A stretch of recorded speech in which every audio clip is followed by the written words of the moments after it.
Welcome to 2 Cents, where I, Xaver, also speak to industry professionals to give us their 2 cents of how they got to where they are today. Today's guest is Ralph Baetschann.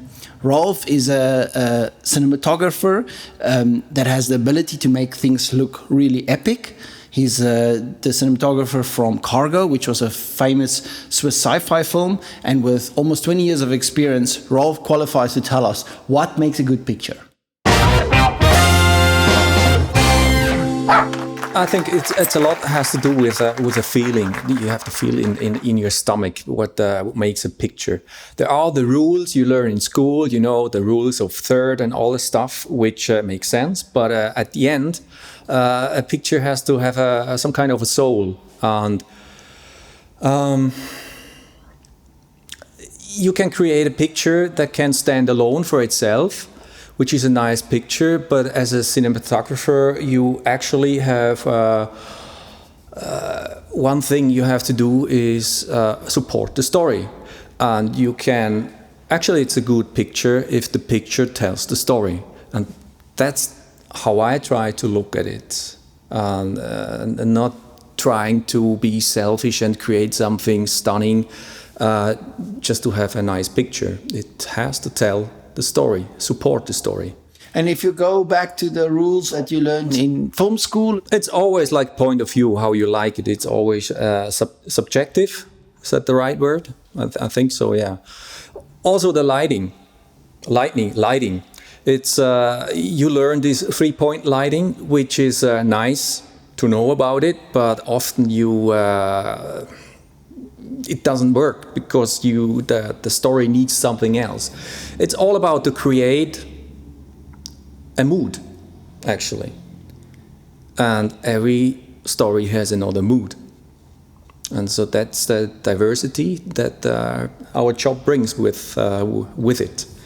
To help the story create mood, to wrap the story in the right mood. That's a picture, actually, for me. Another picture just as itself. Ralph, you're very good with working with natural light, yeah? And how do you do that when you have a fixed light source like the sun? How do you position the camera around the sun? Well, there's actually not much you can do. If you work with available light, there's only one thing you have to really take care about it. And it's a luxury. It's a luxury you really, really rarely have. It's to be at the right spot at the right time. Because if you are at midday on an ugly spot, you can turn it as you want. It will look shitty. But choose the right place at the right time. And then it's hard to say, but then you don't have to do much. Then it looks pretty for itself. But that's the challenge to get there.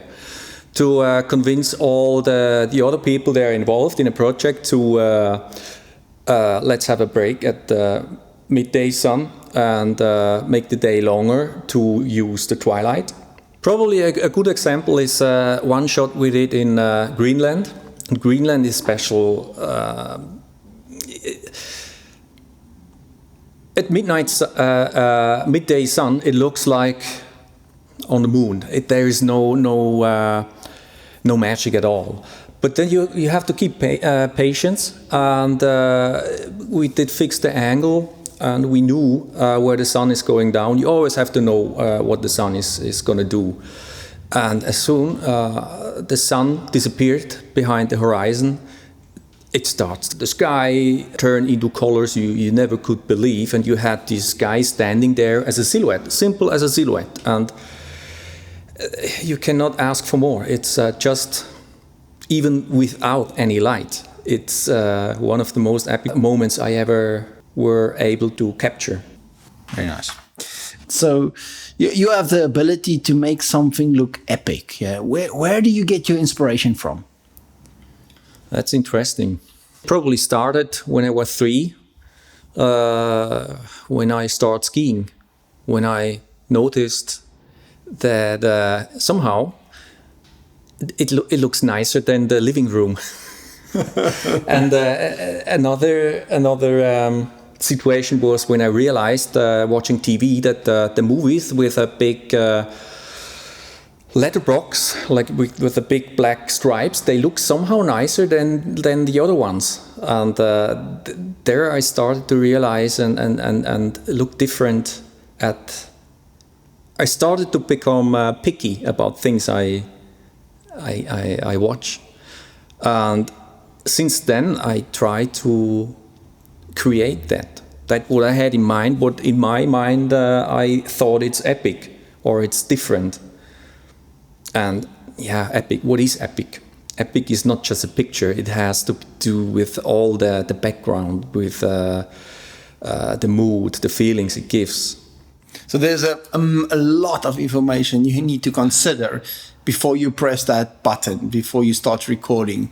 The time of the day, the situation, the positioning of the camera, Yeah, you have to know for yourself what do you consider for yourself what is epic. Like everybody would see it a little bit different, but after experience, you know where to go and where you can expect epicness or whatever you say. And often you have jobs you go and you know there is no epic. But I personally I a little bit seek this kind of stuff, and you will have epic stuff in the mountains, on like remote places, and it depends what you're doing there, like what's the subject and the story, and all together it will make it epic. Can you give the audience like 3 steps? Say, for example, a young person would like to become a cinematographer or have hopes of working in the industry and creating beautiful stories. What is your 3 steps to success, if you could define it so simple?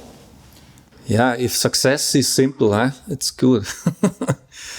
I think first that you have to see for yourself what do you consider a success. Like, is success a full bank account, or is success to create something you really enjoy for yourself? And for me, it's the second one. No matter what you do and how good you are, because like first step would be you gotta love what you do. There's no sense if someone tells you what to do. And it really doesn't matter if you're good at it or if you suck at it, but if you love it, it makes it real. That's a good thing.